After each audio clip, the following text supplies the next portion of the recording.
आती दोनों। हिंदुस्तान हमारा देश है, तुम कितनी भी उसमें कीड़े निकाल लो, मुसलमान ना यहाँ से जाएंगे और यहीं तुम्हारी छाती पे मूंग डलेंगे जिंदगी भर। अरे भाभी जाने नहीं देंगे, हम भी काटेंगे। स्वदेशी अपनाए, मतलब अपने हिंदुस्तान की बनी हुई चीज हिंदुस्तान में बिके। तो हम जो मतलब हमारी कौम के लोग हैं, मुसलमान लोग हैं, उन्होंने बरसों से मतलब 1-2 साल से इजराइल के प्रोडक्ट लेना बंद कर दिए। हम ना उनकी थम्सअप पीते हैं, ना उनका साबुन लगाते हैं, ना, क्योंकि आपको पता है नरसंहार कर रहा है। तो इसी तरह से आप भी इंग्लैंड और ब्रिटेन और ये जो जहाँ से आता है, और आपके वहाँ के जो इंजीनियर बन के वहाँ चले जाते हैं ना, वहाँ की नौकरी करते हैं, उन लोगों को बड़ा आपके आने से नहीं, अपने यहाँ से। आपका देश अलग नहीं, हमारा देश एक ही है। क्या है, हम सब, हमारा देश अलग ही है। अपना देश बोलिए, सब बोलो, अपना देश बोलिए, अपना देश, हमारा अपना ही बोलिए, बोलिए, मानिए। हिंदुस्तान हमारा देश है, तुम कितनी भी उसमें कीड़े निकाल लो, मुसलमान ना यहाँ से जाएंगे और यहीं तुम्हारी छाती पे मूंग डलेंगे जिंदगी भर। इस पुस्तक का नाम है पाकिस्तान और द पार्टीशन ऑफ इंडिया, और इसके टाइटल से ही आप समझ सकते हैं कि यह पुस्तक पाकिस्तान के बारे में है।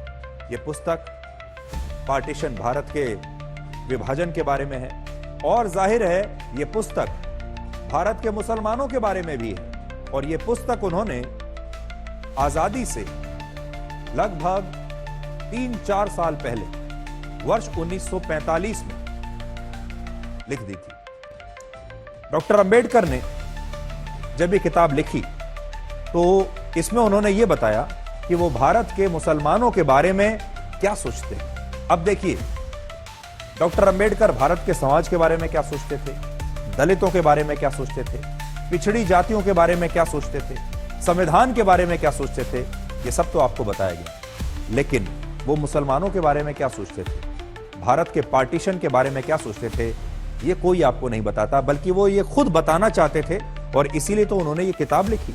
इसीलिए तो इस किताब में उन्होंने इतने इस पक्ष पर, इस विषय पर अपने विचार आपके सामने रखे, लेकिन ये किताब भी किसी ने पढ़ी नहीं। इस किताब के पेज नंबर 291 पर डॉक्टर अंबेडकर खुद ये लिखते हैं, मैं नहीं कह रहा हूं, डॉक्टर अंबेडकर लिखते हैं कि भारत के मुसलमान कभी भी इस देश के लिए वफादार नहीं होंगे। वो खुद को मुसलमान पहले और भारतीय बाद में मानेंगे। वो ये भी लिखते हैं कि मुसलमानों ने भारत की तरक्की में बहुत ही कम योगदान दिया है और हमेशा मुस्लिम देशों को भारत से ऊपर रखा है।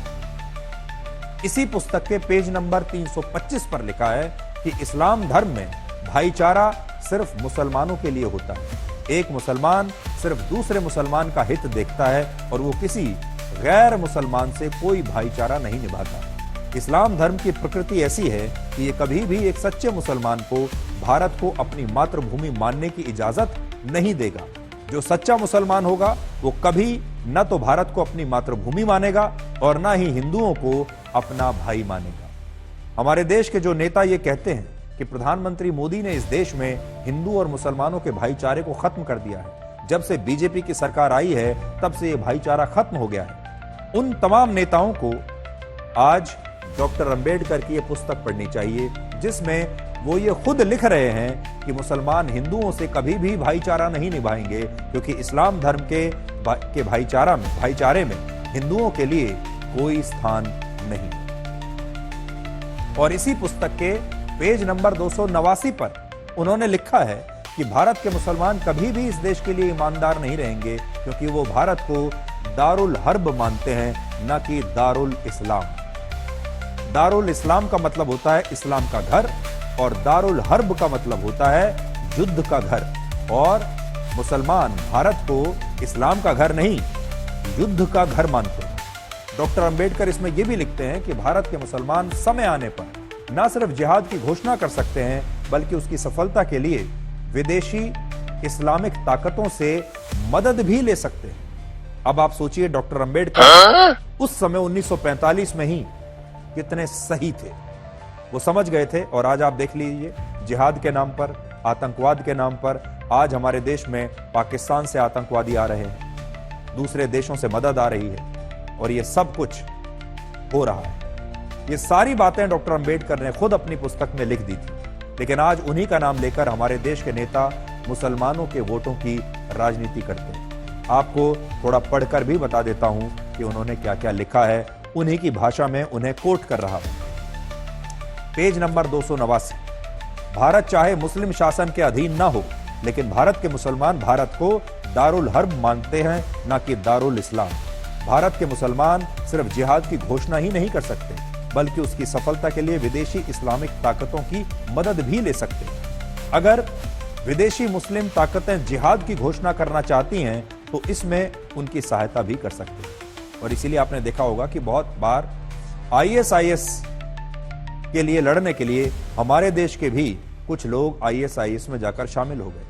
हमारे देश के कुछ लोग आज भी इजराइल में क्या हो रहा है और गाजा में क्या हो रहा है उसके लिए भारत में रहकर विरोध प्रदर्शन करते हैं।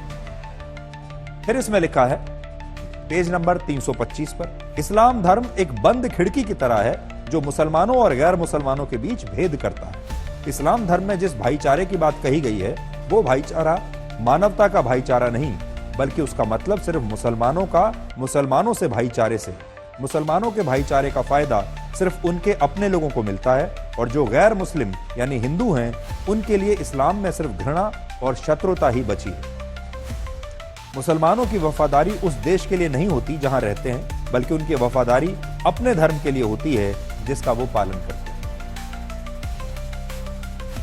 मुसलमानों के अलावा डॉक्टर अंबेडकर ने विरोध प्रदर्शनों और आंदोलनों को भी भारत के लिए बहुत खतरनाक बताया था।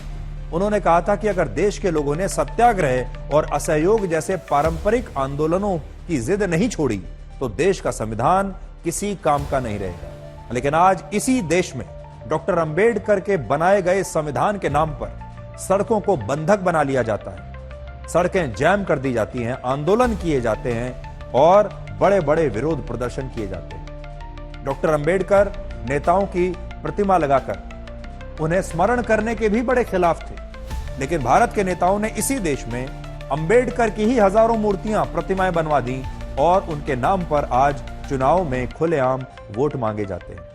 भारत के नेताओं ने डॉक्टर अंबेडकर की तो प्रतिमाएं लगाई ही हैं, अपनी सोचिए कितनी प्रतिमाएं लगा दी, जबकि डॉक्टर अंबेडकर इसका भी विरोध करते थे। डॉक्टर अंबेडकर गांधी जी को भी महात्मा कहने का विरोध करते थे।